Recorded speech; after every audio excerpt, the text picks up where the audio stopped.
When my daughter-in-law first came into the house, she immediately asked who would inherit my apartment after I died. I laughed, thinking it was a bad joke. But that evening, I found a letter in the mailbox. Someone had already filed a request for access to my bank account. I'm glad you're here with me. Please listen to my story till the end and let me know which city you're listening from. That way I can see how far my story has traveled. I used to think my life had finally reached a quiet, predictable rhythm. At 59, I had learned to find comfort in repetition. The slow mornings with coffee on the back porch, the weekly grocery run to the same store where the cashier already knew my name, the long evenings with a book on my lap and the television humming softly in the background. I didn't need excitement. I didn't want it. After my divorce from Mark almost 12 years earlier, peace had become something sacred. That afternoon, when my son Josh brought his wife Erin to my house for the first time, I expected nothing more dramatic than polite conversation and maybe a remark about my overwatered spider plants. But Erin didn't look at my plants. She barely looked at me. Her eyes moved around my living room the way a realtor's might, calculating, assessing, mapping. I noticed it instantly, though I tried to ignore the small tightening in my stomach. Maybe she was just nervous. Maybe she didn't know how to act around a mother-in-law she'd never met. Still, something felt off. She perched on the edge of my sofa, her hands neatly folded, her face arranged into a kind smile that never reached her eyes. I asked about her job, her family, how she and Josh met. She answered politely, even warmly. But then, so casually it almost sounded accidental, she asked the question, "So, who's going to get your house when you're gone?" Just like that. For a moment, I thought she was joking. I laughed. I truly did. I tossed my head back, let the laugh fill the room, hoping she'd join me and say something like, "Oh, I'm sorry, that came out wrong." But Erin didn't laugh. She didn't even smile. She simply blinked and waited for my answer. Josh shifted in his seat and looked at her in confusion. Or was it embarrassment? I couldn't tell. But he didn't say a word to stop her. Not one. I brushed the comment aside, told her I hadn't thought about it much, and quickly steered the conversation into safer waters. But the uneasy feeling stayed with me long after they left. Why would she ask something like that? On her first visit? At her age? She and Josh were barely 30. Why would they be thinking about my death? That evening, the house felt too quiet. I made myself tea and sat at the kitchen table, replaying the moment again and again. Erin's tone, Josh's silence, the way she scanned my walls, my furniture, my shelves. Was I imagining things? Was I being paranoid? I wanted to believe the best. I had always wanted to believe the best about people, especially the people my son loved. But there were questions decent people don't ask. Not like that. Not so soon. Not with that expression. As the evening darkened, I tried to distract myself with chores. I stepped outside to bring in the mail from the box by the curb. Bills, a grocery flyer, a coupon booklet, and one crisp envelope from my bank. That caught my attention immediately. I used online banking. They rarely sent paper letters unless something important had happened. I tore it open right there under the porch light. Inside was a notice, a formal printed letter informing me that a request had been submitted for preliminary account access verification, tied to my checking and savings accounts. The wording was cold, bureaucratic, but the meaning was clear. Someone had tried to gain access to my money. Someone had used my full name, my bank's routing information, and several personal details to initiate a query. But the letter said something else, something that made my skin tighten. The request had not been fully processed because the bank required my signature and confirmation. Meaning, someone thought they already had enough information to slip past their system. Someone had tried, and nearly succeeded. My first reaction wasn't fear, it was disbelief. She couldn't have. They couldn't have. Not the same day she asked that awful question. Could she really be that bold? That reckless? I stepped back into the house, the envelope trembling slightly in my hand. The clock on the wall ticked loudly, far louder than usual. I stared at the letter again, hoping I'd misunderstood something, anything, but I hadn't. Who else had been in my home recently? Who else knew enough to attempt this? Who else had both my address and a reason to think I wouldn't notice? The realization came slowly, like cold water leaking into my shoes. There was no one else. I walked through my quiet house, room to room, as if searching for something tangible, proof that I wasn't losing my mind. I glanced at the kitchen table where Erin had sat.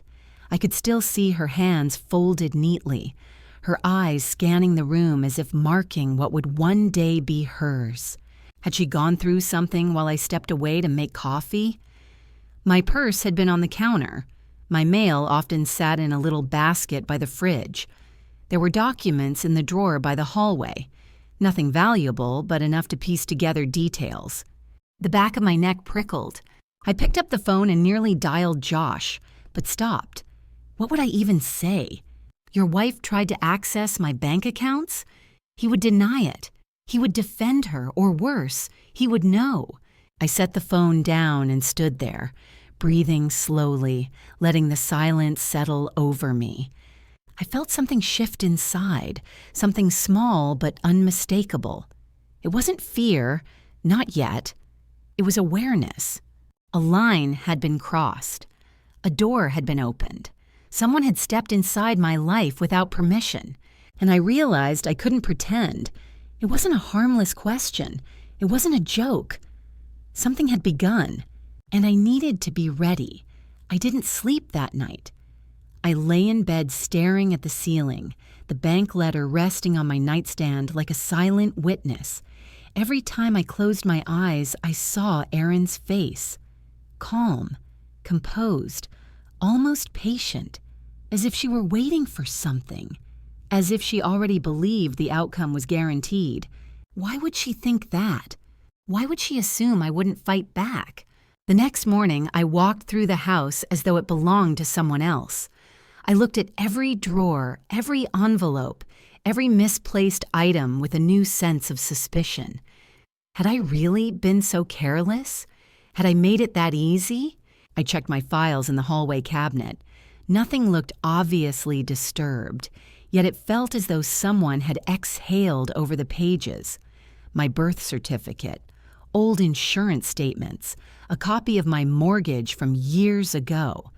None of these things were harmful alone, but together they painted a picture of a woman who lived alone, with savings, with a paid-off house. A picture that could tempt someone who believed she deserved those things more. The realization stung. I didn't want to see Erin as a threat. I didn't want to see my own son as someone who would stand by and let me be taken advantage of.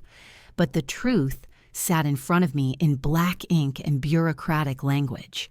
They had tried, and they had almost succeeded. After an hour of pacing, I sat at the kitchen table with a notepad.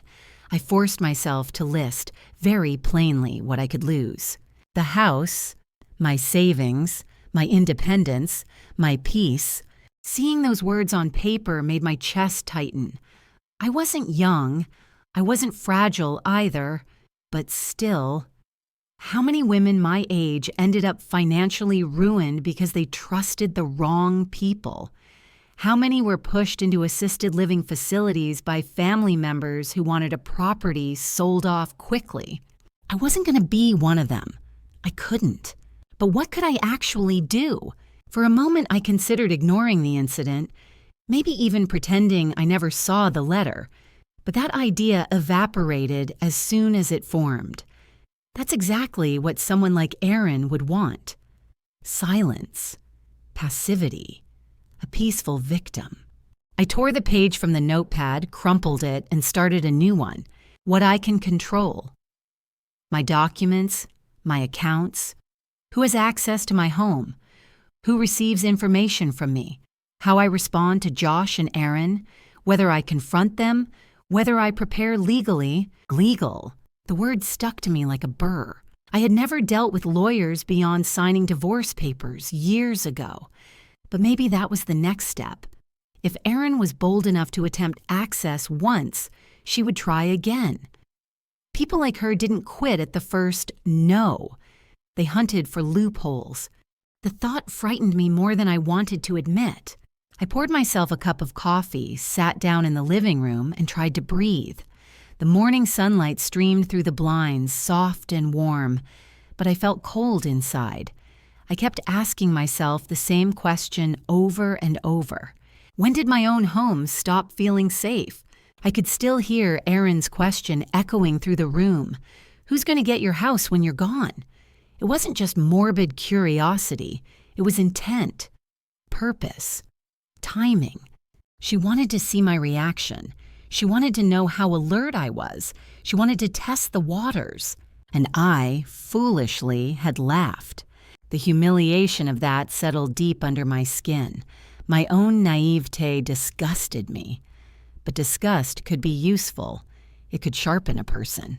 By noon, I had locked away every document I owned, taken photos of them, and stored the pictures in a password-protected folder. I gathered scattered mail, shredded anything with identifying details, and pulled the curtains closed. Then I sat again, the quiet of the house almost oppressive. I needed a plan, something realistic, something that would protect me without escalating things too quickly. I suddenly thought about my neighbor, Linda, a retired nurse in her 70s, sharp as a tack, always observant. She once told me, half joking, "If anything ever feels off, tell me. Women our age need to watch out for each other because no one else will." Was it time to take her up on that offer? Did I even want her involved? I wasn't sure. Telling someone felt like admitting weakness, but silence now felt dangerous. I stood up and paced again. The house seemed to shrink around me with every step. I kept glancing toward the front door as if expecting someone to walk through it without knocking. Was that paranoia or intuition? I couldn't tell anymore. I decided I needed to test the waters. Not with Aaron, not yet, but with Josh. If he showed concern, genuine confusion, maybe I could believe he had nothing to do with this. But if he grew defensive, if he avoided the topic, if he dismissed me, that would be an answer too. I picked up my phone and dialed him. My hands trembled slightly, but my voice stayed steady. "Hey, Mom," he answered cheerfully, too cheerfully. "Everything okay?" "I got a letter from the bank," I said. My heart pounded. There was an attempt to access my accounts. Silence, a beat too long. Then, "Really, that's strange." Strange. Not alarming, not concerning, not horrifying. Just strange.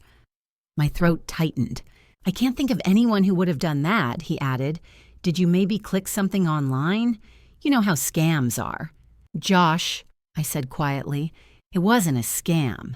They had my full name, my routing information, and my address." Another pause. "Well, I mean, maybe the bank made a mistake." A mistake. My son, my only child, was brushing it off. Not because he didn't understand the severity, but because acknowledging it would force him to confront something about his wife. I ended the call early. I said I was tired, that I needed to rest. But when I set the phone down, my hands shook with something sharp and painful. Not fear, confirmation.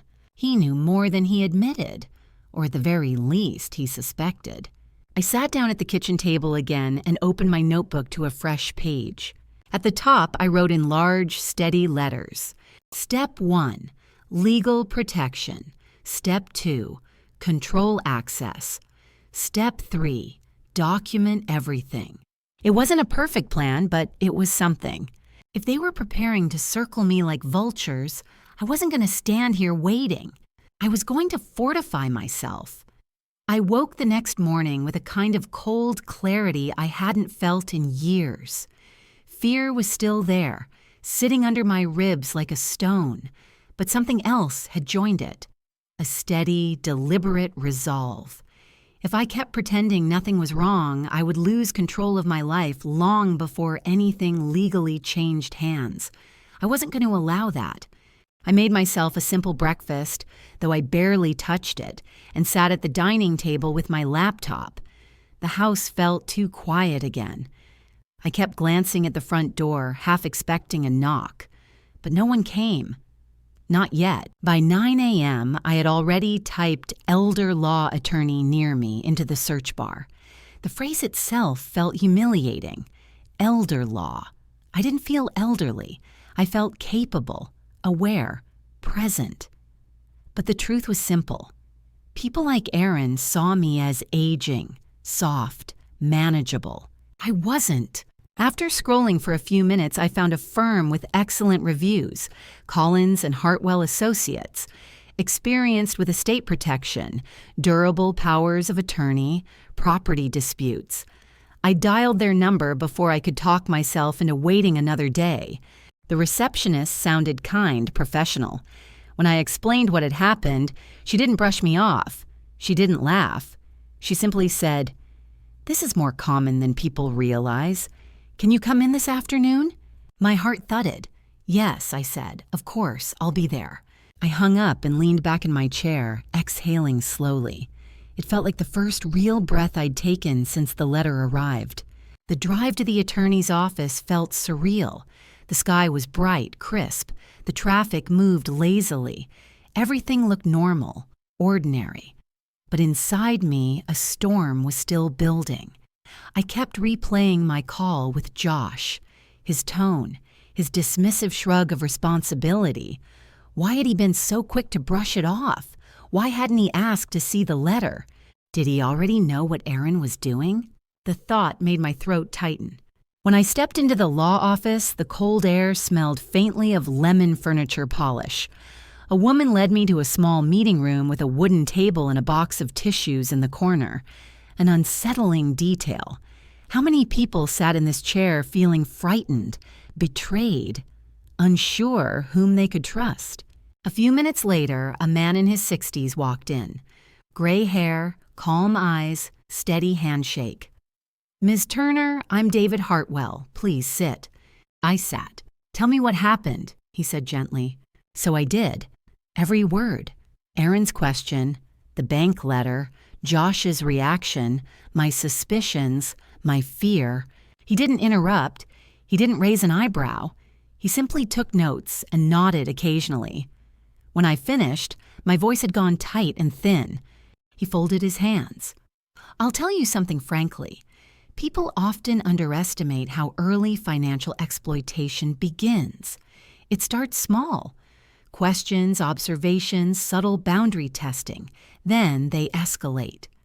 19 out of 20 cases are committed by family members or spouses of family members." My stomach dropped. He continued, "You're not overreacting. You're responding appropriately." The validation hit me harder than I expected. I felt the sting of tears but blinked them away. "So what do I do?" I asked. He laid out a series of steps, logical, methodical, all painfully necessary. Create a new will. Establish a revocable trust with clear protections. Secure a durable power of attorney, naming someone trustworthy, not Josh. Add monitoring alerts to all bank accounts. Document every unusual interaction. Restrict access to my home. It felt overwhelming but also empowering. "Do you have someone you trust to name as your POA?" he asked. I hesitated, but Linda came to mind. Sharp, reliable, no nonsense. She'd helped neighbors through medical scares and legal messes before. "Yes," I said quietly. "I think I do." He nodded. "Good. The sooner you put these protections in place, the harder it becomes for anyone to manipulate your situation." I signed a retainer agreement, scheduled the next appointment, and walked out of the office feeling steadier than I had in days. Still afraid, but not helpless. When I returned home, something felt wrong the moment I stepped onto my porch. The small rug by the door was crooked. Not dramatically, just slightly off-center. I froze. Had it been like that this morning? I couldn't remember. I unlocked the door slowly and stepped inside. The air felt too still, too recently disturbed. I walked through each room carefully, scanning for anything misplaced. The living room looked fine, the dining room too. But when I reached the kitchen, my knees nearly buckled. The drawer where I kept my mail, usually neat envelopes stacked horizontally, was slightly open, and inside, the stack had been shifted, tilted. Someone had been here. Someone had opened that drawer. My whole body went cold. I checked the back door. It was locked, but the lock felt warm. Had someone tested it? Had someone jiggled it more than usual? I stepped back, heart pounding so loudly I could hear it echo in my ears. Was this fear? Was this instinct? Or was this the direct evidence I had been waiting for? My phone buzzed suddenly, making me flinch. A text from Josh. "Hey, Mom, just checking on you. Everything okay?" The timing made my skin crawl. Why text now? Why today? Why the sudden interest? I stared at the message, unable to move. Was he fishing for information? Had Aaron sent him? Or, worse, had they already realized I'd taken action? I didn't answer. Instead, I walked through the house again, slower this time, looking for any other changes. And then, in my bedroom, I found it. The detail that turned my suspicion into certainty. My jewelry box had been shifted a full inch to the left. Not opened, not rummaged through, just moved, as if someone had checked its weight, as if someone wanted to see whether I'd notice, as if someone had been testing boundaries again. A small, involuntary sound escaped my throat, half shock, half anger. I took a deep breath and typed 2 words in my notebook. They know. Then I wrote a third. Now I do too. I wasn't imagining things anymore. I wasn't paranoid. Something was happening inside my own home, and this time, I was done pretending otherwise. I didn't leave the house for the rest of the day. I moved from room to room with a tightening chest, checking locks, checking windows, checking anything that could show signs of intrusion. The more I looked, the more certain I became. Someone had been inside, someone who didn't fear being caught. Someone who assumed I would shrug it off as forgetfulness. They thought I was weak. They thought age made me harmless. They thought wrong. By evening, after pacing my floors until I felt dizzy, I forced myself to sit and breathe. I had already taken the first official step by going to the attorney. Now I had to follow through with the rest of the plan. I wrote it down again, this time in firmer handwriting. 1. Finalize legal protections. 2. Change locks. 3. Install cameras. 4. Control access to the house. 5. Keep emotional distance from Josh and Aaron. 6. Gather evidence quietly. At 7:12 p.m., my phone rang. Josh, of course. I let it ring twice before answering. "Mom?" His voice was tight, not worried, tense. "You didn't text me back earlier." "I was busy," I said, keeping my voice cool. "With what?" "I don't think that's your concern." A short silence, then, "Is this about the bank letter?" So he knew exactly what subject to fear. "It's about boundaries," I said. He let out an exasperated breath. "Look, Erin didn't do anything. She said you seemed confused yesterday. Maybe you misunderstood something." The word confused hit me like a slap. "That's interesting," I said quietly. I hadn't realized she was observing my mental state. "How long has she been evaluating me, Josh?" "That's not what I meant." But it was exactly what he meant, and exactly the direction Aaron wanted him to go. If they painted me as forgetful, naive, prone to mistakes, it would justify everything. Access, oversight, control. I could hear Aaron in the background. Her voice was too far away to make out words, but the tone was unmistakably sharp. Josh lowered his voice. "Mom, can we come over? Aaron thinks—" "No," I said sharply. "You're not coming over tonight." A beat, a crackle of tension through the line. Why not? Because someone had already been here. Because the rug had been moved. Because the drawer had been checked. Because my jewelry box had been shifted like bait on a trap. But I didn't say any of that.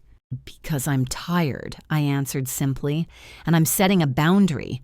Josh exhaled again, angry this time. You're being unreasonable.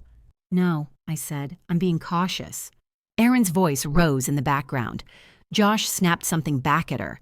The argument escalated until finally he said, Fine, we'll talk later, and hung up. The silence afterward felt heavier than the conversation itself. The next morning, I drove straight to a locksmith. I didn't call ahead. I showed up in person, looked the man in the eye, and said, I need every lock in my house replaced today. He asked no questions. Maybe he saw the fear in my expression. He scheduled me for that afternoon. While I waited, I bought a camera system. Nothing complicated, but enough to watch my doors and driveway. My hands shook as I carried the boxes to the car. Was this who I had become? A woman installing cameras because her own family had crossed a line? No, this was who I needed to become. When I returned home, a black SUV sat at the curb. Josh's car, my breath caught. I parked slowly and stepped out. Josh got out of the SUV. Erin stayed inside, visible through the windshield, staring straight ahead like she was refusing to acknowledge me. Josh walked toward me with a stiff expression. We need to talk. No, I said. I told you yesterday. This is ridiculous, he snapped. You're blowing everything out of proportion. Erin is upset. She thinks you're accusing her of something she didn't do. I folded my arms. And why is she upset? Because I'm protecting my accounts, my home. He looked away, jaw clenching. She feels like you don't trust her. I don't, I said plainly. The words hung in the air like a sudden drop in temperature. Erin opened her car door, slowly, deliberately. She stepped out and approached us, her expression calm, too calm. Your mother is stressed, she told Josh, not even looking at me. She's overwhelmed. It happens at her age. My age. I felt my nails dig into my palms. I'm standing right here, I said. Finally, Erin turned. The polite smile she offered me didn't reach her eyes. It never did. We don't want you to be alone right now, she said gently. There are people who take advantage of vulnerable seniors. We just want to make sure you're safe. My stomach twisted. This was the real game. They weren't even hiding it anymore. Get off my property, I said. Josh's mouth fell open. Mom, now. Erin raised an eyebrow. We're only trying to help. Help, I repeated. By asking who inherits my house, by trying to access my accounts, by implying I'm mentally declining. Josh's eyes widened. Erin's expression flickered, just briefly. There it was, a crack in her mask. Leave, I said again, voice trembling but firm. I won't ask a third time. Josh looked between us, conflicted, angry, confused. Erin tugged his sleeve. They left without another word. As their SUV drove off, a wave of dizziness hit me. I leaned against my car, steadying myself. I had confronted them. I had stood my ground, and they had backed off. For now. That afternoon, the locksmith replaced every lock. I watched him finish, then tested each one twice. I installed the cameras myself, even though my hands trembled through most of it. When evening came, the house finally felt sealed, guarded. Mine again. I made tea, sat in the living room, and let silence surround me. Not the fearful silence of the last few days, but something calmer, a pause, a breath. I had earned this moment of peace. For the first time in almost a week, I slept without waking every hour. Only in the morning did I realize how desperately I had needed a single night of rest before whatever came next, because the next step was theirs, and I knew, without any doubt, they wouldn't stay quiet for long. For 2 days there was silence, A silence so complete it became its own kind of tension, like the air before a thunderstorm. I moved carefully through the house, checking the new locks, watching the camera feed on my phone, keeping the curtains half drawn. I wasn't hiding. I was observing, waiting. Not with fear now, but with caution sharpened into something steady and cold. On the third morning, I woke to the doorbell. A small jolt ran through me, but I didn't rush. I checked the camera feed first. Erin, standing on my porch alone holding a white bakery box. Of course she brought something sweet. Manipulators always chose gifts that softened edges. Cookies, muffins, pastries, things that seemed harmless. I opened the door but kept the chain locked. "Good morning," she said warmly, too warmly. "I brought you scones." I didn't respond. A beat of silence passed. She tilted her head, a perfect imitation of concern. "May I come in, just for a minute?" No. A flicker crossed her face. Annoyance quickly smoothed over. "I just want to talk."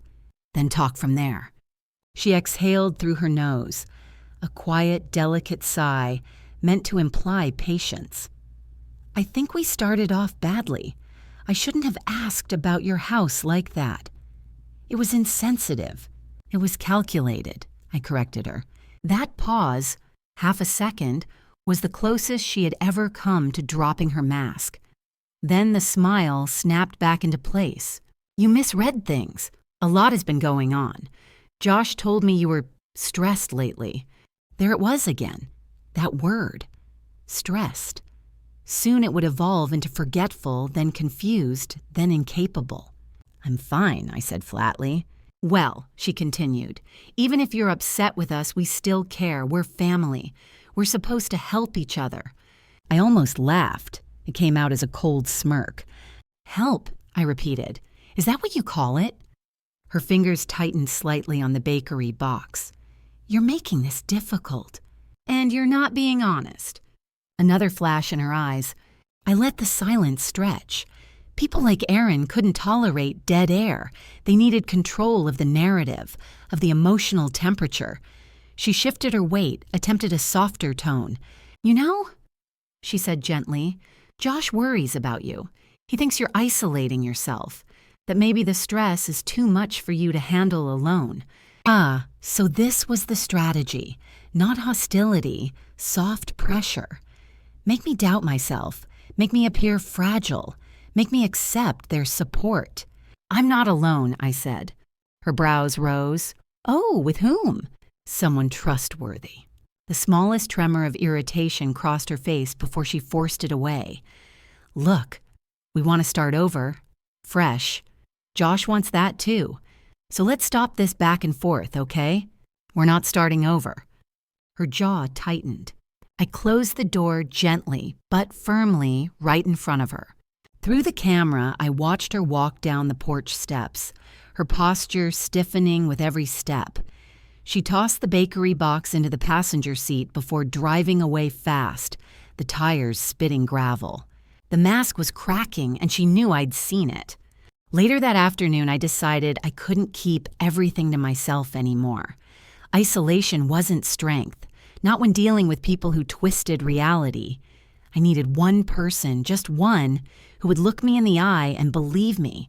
So I walked across the street to Linda's house. She opened the door before I even knocked fully. "You look troubled," she said. "Come in." Her home always smelled faintly of lemon soap and old books, comforting in a way I hadn't realized I needed. I sat at her kitchen table while she poured coffee for both of us. Then I told her everything. The question about the house, the bank letter, the shifted items in my home, the confrontation. She didn't blink. She didn't gasp. She didn't ask if I was sure. Instead, she said, "I've seen this before." My breath caught. "You have?" "Oh, many times," she said, leaning back. "Adult children or their spouses pushing early, trying to get property, accounts, influence. First it's suggestions, then access, then pressure. You're doing the right thing, changing locks, and going to the attorney." I exhaled slowly, relief washing through me. "Thank you," I said quietly. I just needed someone to confirm I'm not imagining things. She reached across the table and patted my hand. You're not. You're seeing the truth. And that's what makes people like them nervous. People like them. Hearing someone else say it out loud felt grounding. Before I left, she added, if anything happens, anything, you come to me, day or night. I nodded. I will. Walking back to my house, I felt taller somehow, not safer exactly, but less alone. The next day brought another attempt, this time from Josh. He arrived in the early afternoon without Aaron, which surprised me. He stood on the porch, shifting awkwardly, hands in his pockets. I opened the door, but didn't invite him inside. Mom, he started, can we talk? His voice cracked on the word talk. He used to sound like that when he was a teenager caught lying. What do you want, Josh? He looked down at the welcome mat.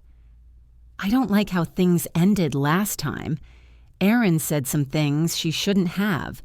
You did too. I arched an eyebrow, such as, he rubbed the back of his neck, accusing her, saying she tried to break into your accounts. She did. He winced. You don't know that. I know enough. Another long pause. He lifted his eyes and I saw something new in them. Not fear, not guilt, but calculation. Aaron's influence, subtle but unmistakable. You know, he said slowly, if you're feeling overwhelmed, we could look into options, support services, assisted. I closed the door. Not fully, just halfway, enough to send the message. He froze. Mom, you need to leave, I said. He swallowed hard. Aaron's right. Something is wrong. You're pushing us away. You're not thinking clearly. Goodbye, Josh. I shut the door the rest of the way. Through the window, I watched him stand there for a moment, shoulders slumped, then walk back to his car. He didn't slam the door. He didn't yell. He just drove off. And that, somehow, felt worse. Not because it softened me, but because I knew that submission would not last. False peace always came before escalation. That night, I sat on the couch with a blanket over my lap, my tea steaming beside me. The house was quiet again, but this quiet felt different. Less like danger, more like a transition. I sensed movement below the surface, like an ocean pulling back before a wave.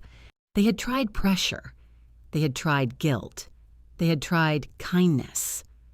None of it worked. They would regroup, they would rethink, and they would return. But I felt calm, cold calm, the kind that comes when fear burns away and something steadier takes its place. Because now I wasn't just preparing, now I was ready. For 2 days after Josh's visit, nothing happened. No texts, no calls, no sudden knocks at the door. The absence felt too deliberate to bring comfort. It wasn't space. They were recalibrating, deciding on the next angle, choosing the next mask. On the morning of the 3rd day, I brewed coffee and stood by the kitchen window, watching the neighborhood slowly come alive. Dogs being walked, school buses pulling up, people heading to work, ordinary life moving forward. And then at 9:17 a.m., a car I recognized turned the corner. Josh's SUV and Aaron's sedan behind it. Both of them, together, coming to me. My heartbeat thudded hard once, then slowed. Not panic, anticipation. I picked up my phone, opened the camera feed, and walked to the front door without opening it. Within seconds, the doorbell rang. I waited. They rang again. Then came knocking. Firm, rehearsed, like they had practiced the script. Mom! Josh called out. We really need to talk. I looked through the peephole. Josh's face was tense, but his eyes were softening, an attempt at vulnerability. Erin stood slightly behind him, her expression arranged into careful regret. A performance. I kept the door closed. What do you want? I asked through the wood. To talk, he said quickly. Really talk, without all the fighting. And why now? I asked. He hesitated and Erin stepped forward. Because this has gotten out of hand, she said, using the gentlest tone I'd ever heard from her. We don't want conflict, we want peace. We're family. Family. The word tasted like ash in my mouth. I unlatched the chain but left the door cracked only an inch. My voice stayed flat. Say what you came to say. Josh looked relieved. We've been thinking. Maybe we should start over. We're sorry. Right, Aaron? Erin nodded slowly, her eyes wide with feigned sincerity. I am, truly. I handled things poorly, and I know my question about your house upset you. I shouldn't have asked. A moment passed. I didn't respond. Her expression tightened, barely noticeable, but there. She continued anyway, as if reading from a script. We want to rebuild trust. We brought breakfast. She lifted a bag I hadn't noticed. Croissants. Your favorite. I didn't reach for it. Josh cleared his throat. And we want to help with anything you need. Bills, errands, appointments, whatever makes life easier. I exhaled, not tired, but done, entirely done with the charade. No, I said. Josh blinked. No what? No, you can't come in. No, I don't accept your apology. No, I don't need help. Erin's grip tightened on the bag. Josh frowned. Mom, be reasonable. We're trying. Trying what? To make this right. This, I repeated. You mean breaking into my home? Pressuring me? Calling me confused? Trying to get access to my accounts? Josh's eyes widened, and for the first time, he didn't deny it outright. His lips parted slightly, as if a denial had been on its way, but got stuck on its own dishonesty. Erin stepped forward sharply. We did not break into your home. You were inside, I said coldly. I know it, and you know it. Her pupils shrank, just for a second. Rage flared under her skin. We came because we're worried, she said tightly. Your behavior hasn't been... Normal, I finished. She fell silent. Josh stepped closer. Mom, Erin thinks... I know exactly what Erin thinks, I said. She thinks I'm easy to corner, easy to gaslight, easy to pressure. She thinks I won't notice things moved in my home. She thinks I won't protect myself. She thinks someone my age is a perfect target. Josh stiffened. That's not fair. Neither is pretending to care about me while planning for what you'll get when I'm gone. The mask slipped then, for both of them. Josh's mouth twisted into frustration. Erin's eyes hardened into something sharp, cold, calculating. Erin spoke first. Her voice was quiet now, stripped of its honeyed sweetness. You're making a mistake. Good, I said. It's mine to make. Josh exhaled angrily. We're trying to help you, Mom. No, I said. You're trying to control me. The silence that followed was heavy, suffocating. Finally, Erin leaned close to the door, her voice dropping to a whisper that iced through the narrow opening. You're not as protected as you think. My pulse kicked up, but I didn't step back. I'm more protected than you realize, I replied. The two of them exchanged a look, something wordless, something simmering, a plan forming in real time. Erin stepped back. Her smile returned, not warm this time, but razor thin. Well, she said softly, we tried. Josh swallowed, his face tight with something between guilt and resentment.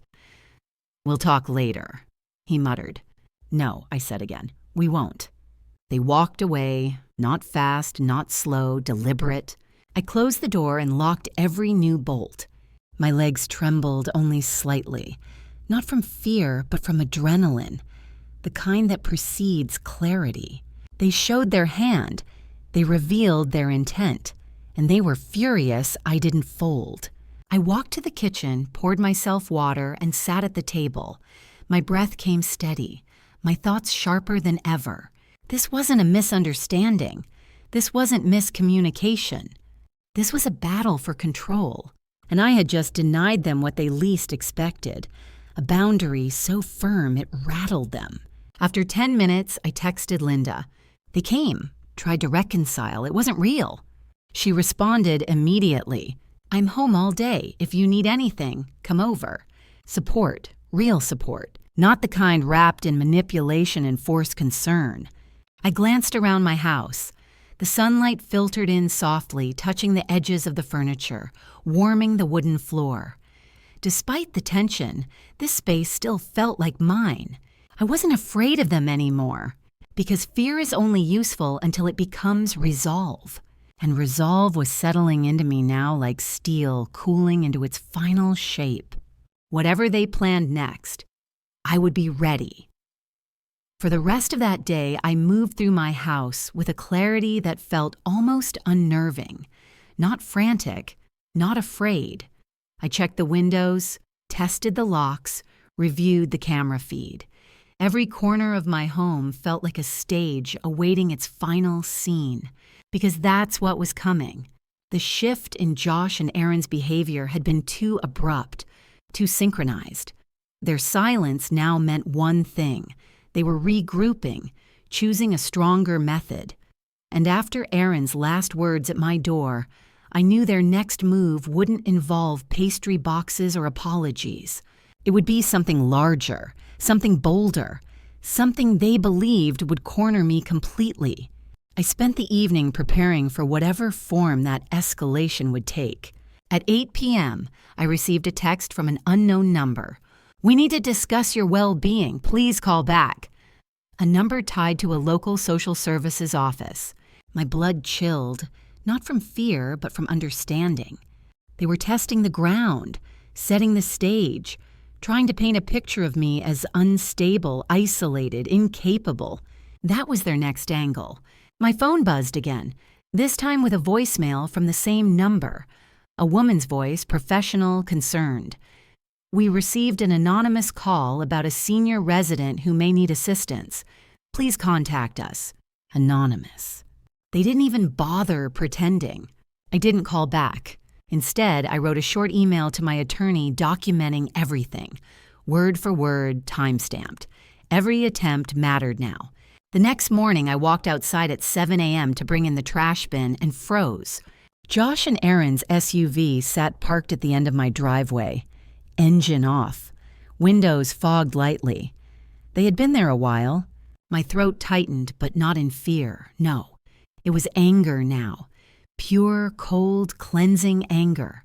I straightened my spine and walked toward them. Not fast, not slow, deliberate. The same way they walked away from my house the last time. As I approached, the driver's side window rolled down. Erin. She smiled brightly, cheerfully, too wide to be real. "Good morning," she chirped, as if we were neighbors chatting about gardening. We were just in the area. I stared at her. "You live 20 minutes from here." She blinked once. Annoyed her lie had been rejected so easily. Josh leaned forward from the passenger seat. His face looked tense, paler than usual. "Mom, can you get in the car? We need to talk privately." "No," I said. Erin's smile tightened. "It's important." "So is my boundary." Her hands tightened on the steering wheel. "We're not trying to upset you. We're concerned. Really. We think you should let us help." "Help with what?" I asked, my voice steady. "Or help yourselves to what?" Josh's jaw clenched. "This is exactly what we're talking about. You're paranoid. You're imagining threats." I laughed. A short, sharp sound. "Paranoid? My bank verifies a fraudulent access attempt. My mail is disturbed. Items in my house shift. You show up unannounced, and you called social services to imply I'm incompetent." Josh stiffened. Erin blinked, expression blanking for a fraction of a second. That was all the confirmation I needed. Josh swallowed. "We didn't call anyone." "Don't insult me," I said quietly. Erin finally dropped her warm tone. "We are trying to prevent a disaster. You're making unsafe decisions. You're isolating. You're rejecting help." "There's a difference between help and intrusion," I said, "and you crossed it."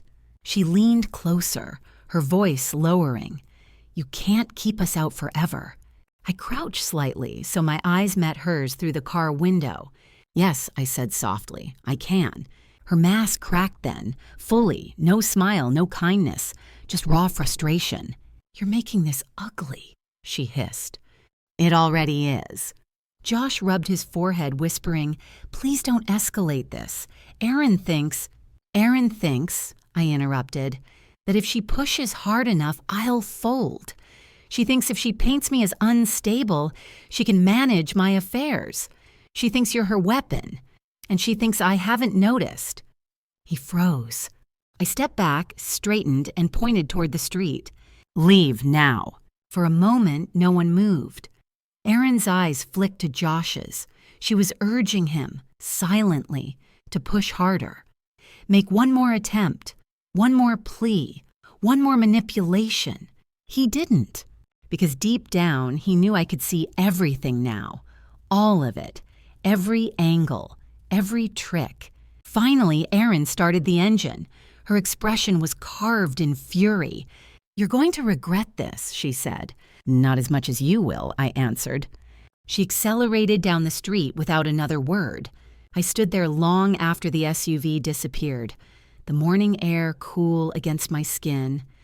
I felt an almost surreal stillness settle over me, like a long, invisible thread had finally snapped. There would be consequences now, real ones, legally, emotionally, socially. They had crossed into territory that couldn't be walked back with a bakery box. They had threatened my autonomy, my home, my mind, my stability. And I was done entertaining their illusions. I walked back into my house, locked the door, and sat at the kitchen table with my notebook. For the first time, I didn't write a plan. I wrote, "This ends today." Not because I chose the timing, because they forced it. They escalated to a point where the only logical next step was exposure. My attorney had my documents. My cameras had footage. My neighbor had witnessed their presence. And the false report to social services gave me leverage Erin could never have predicted. They were losing control. And when manipulators lose control, they panic. That was what I had seen in Erin's face. Panic disguised as confidence, fear dressed up as anger. She wasn't the only one who could play that game. I stood, put on a light jacket, and pocketed my phone. It was time for truth, time for confrontation, time for the facade to collapse. By the afternoon, it would. And when it did, when their version of reality finally shattered, there would be no going back. Not for them, not for me. This was the beginning of the end. By noon, I had everything laid out on my kitchen table. Documents, printed emails, timestamps, camera screenshots, proof, quiet, steady, undeniable proof. I wasn't collecting it out of spite. This wasn't revenge. This was survival. This was reclaiming a life that had been slowly, quietly cornered. I placed each page into a single folder and slipped it into a tote bag. Then I grabbed my keys. The drive to my attorney's office felt different this time. No dread, no hesitation, only a cold, calm determination, a kind of resolve I hadn't known I was capable of until someone tried to take what wasn't theirs. David Hartwell greeted me in the same conference room as before. He looked up from the folder I handed him, eyebrows lifting slowly as he scanned the pages. "So," he said after a minute, "they've escalated." "Yes." "And you're ready to escalate back?" "I'm ready to end it." He nodded once decisively. "Good. We'll proceed accordingly." He explained the next steps: formal complaints, protective measures, documentation sent through official channels, a statement regarding the false report to social services, letters that would cut off any legal claim Josh or Erin might try to fabricate. By the time we were done, the folder had turned into a weapon they had built for me by accident. When I left the office, I felt lighter. Not happy. There was nothing joyful about any of this, but steady, grounded, and very, very clear. As I walked to my car, my phone buzzed. "Josh." "Of course." I let it ring. A voicemail followed, his voice tight, frantic. "Mom, please call me back. We need to fix this. Erin's upset. This isn't what we wanted." I didn't respond. Instead, I drove straight to the grocery store, not because I needed anything, but because I refused to be chased into hiding. I walked through the aisles slowly, choosing coffee beans, fruit, a loaf of bread. Ordinary things. My life, quiet and unremarkable. Something they had tried to claim as theirs. When I stepped back into the parking lot, Erin was waiting. She leaned against her car, arms crossed, sunglasses hiding her eyes, but her posture gave her away, stiff, tight, coiled. I didn't break stride. She pushed off the car and walked straight toward me. "We need to talk," she said sharply. "No," I replied, "you need to listen." Her jaw clenched. "You're making a fool of yourself." "I'm making boundaries," I corrected. "You think those papers you filed mean anything?" she asked, her voice softening into a mocking sweetness. "You think anyone will take you seriously when we tell them what's been going on? I cut her off. Stop!" She blinked. "I spoke to my lawyer," I continued. "Everything you've done is documented. Every attempt, every visit, every lie, every manipulation. And the report you made?" I tilted my head slightly. "The anonymous call? You and Josh weren't as careful as you thought." Her face drained of color. "Good." I stepped closer, keeping my voice low enough that only she could hear.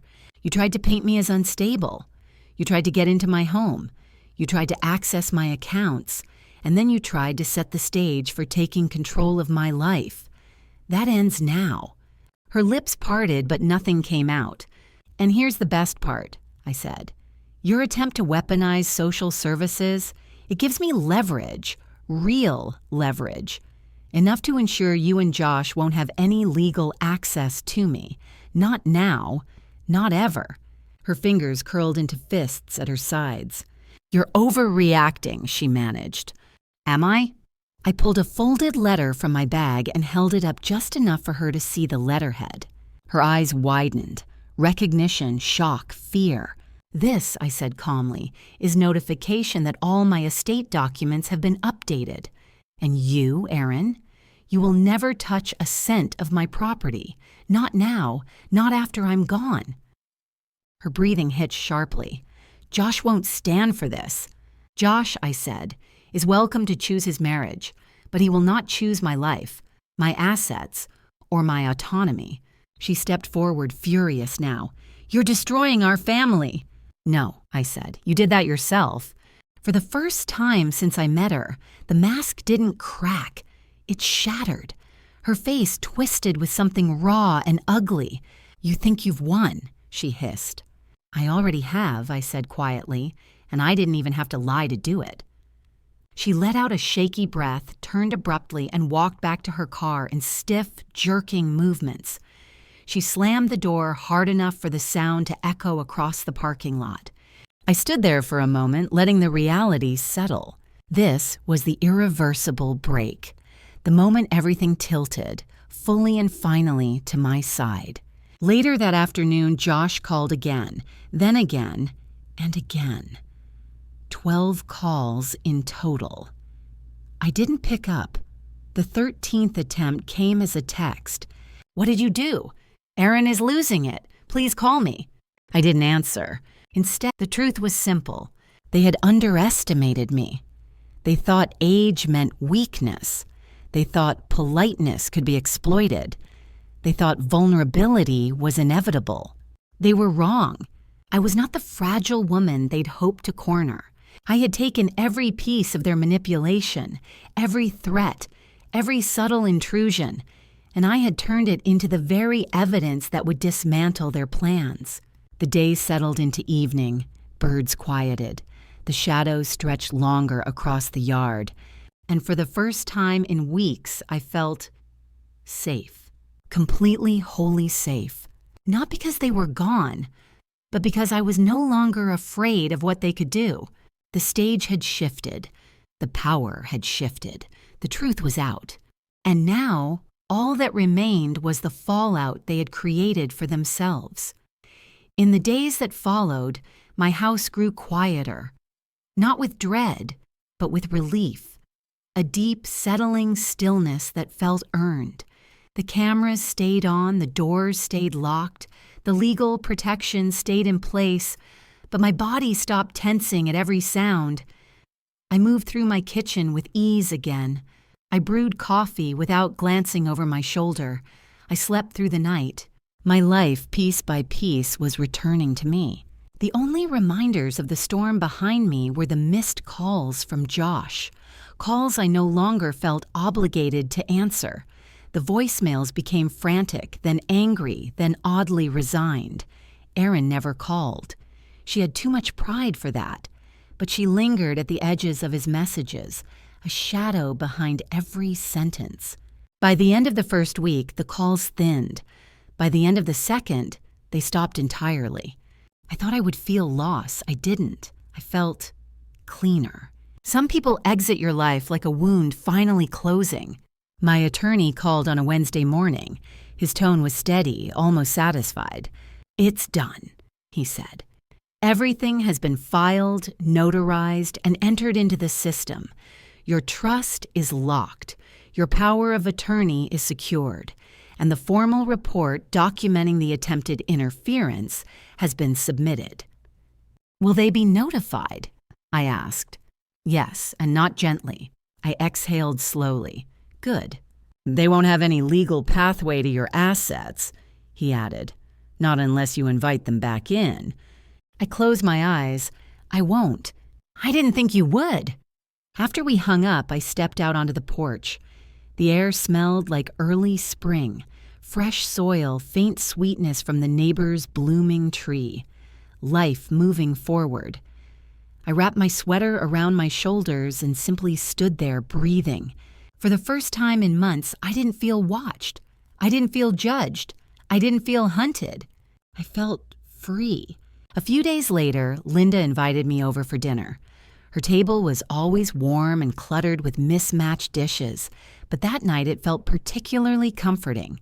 We ate chicken soup with fresh rolls and laughed about small neighborhood dramas. Mrs. Hollister's runaway cat, the teenagers skateboarding too loudly down the street. It was in the middle of buttering another roll that she said, "You look lighter." I smiled. "Maybe I finally am. Trouble has a way of hardening us," she said, "but sometimes it sharpens us instead. Did this sharpen you?" I nodded. "More than I expected." She patted my hand. "Good, keep that edge." I left her house that night with a warm feeling, a sense of belonging I hadn't felt in a long time. But life has a way of circling back, even when you've stepped away. 2 weeks after the legal filings, I ran into a mutual acquaintance of Josh's at the local grocery store. Her name was Marlene, a chatty woman who never held back news she thought others ought to hear. She spotted me near the dairy section and walked over with wide eyes. "I heard about the situation," she whispered dramatically. I braced myself. "What exactly did you hear?" "That Josh and Erin, well, they've been having serious problems." She lowered her voice.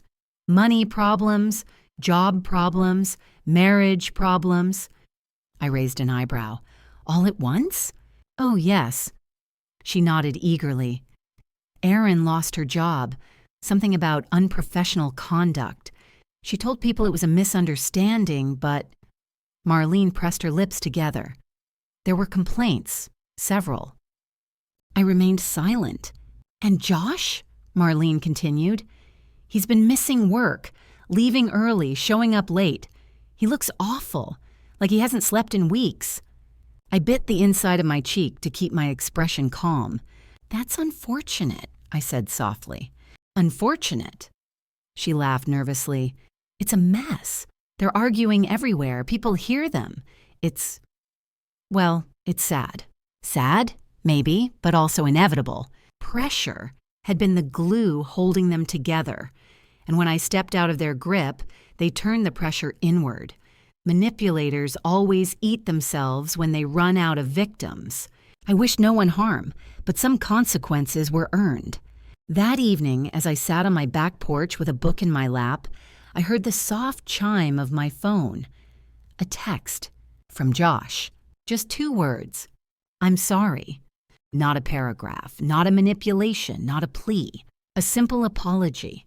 I stared at the screen for a long moment. My chest tightened. Not with pain, but with something quieter, more complicated. He wasn't ready to be honest. Not truly. And I wasn't ready to let him back into my life. Not after what had happened. I typed a single sentence. I wish you well. Then I set my phone aside. My boundaries stood. In the weeks that followed, I created new routines. I planted herbs in pots along the porch railing. I started taking early morning walks, the air cool against my skin. I baked small batches of muffins and left some for Linda every few days. Simple joys, steady joys. My house felt warm again, not guarded, safe, not tense, alive. Every evening, as the sun dipped low and spilled gold across the floor, I sat in my living room with a quiet gratitude that surprised me. Not gratitude for what I endured, but for what I discovered inside myself. Strength I didn't know I still had. Clarity I had never possessed before. A sense of self that could no longer be shaken by anyone's expectations. One night, as I folded laundry, I caught my reflection in the hallway mirror and paused. I looked older, yes. I looked tired, perhaps. But I also looked grounded, present. Someone who had stood her ground and survived the storm intact. Someone who had chosen herself. Someone who would do so again. I realized then that my life wasn't ending a chapter. It was beginning one. A quieter one, a simpler one, a safer one. But also a stronger one. The kind of life you protect fiercely once you've nearly lost it. And as for Josh and Aaron, life continued without them. Their choices caught up with them. Their stories unraveled in ways mine never would again. They had bet everything on the assumption that I would crumble. Instead, I rose, quietly, calmly, and completely. If you followed my story to the end, you already know the truth. Danger doesn't always come crashing through the door.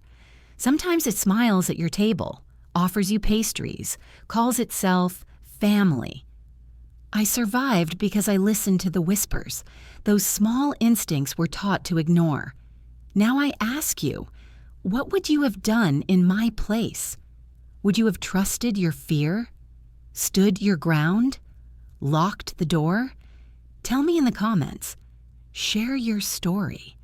And if you want more tales like this, of quiet strength, of reclaiming your life, stay with me. We're stronger together.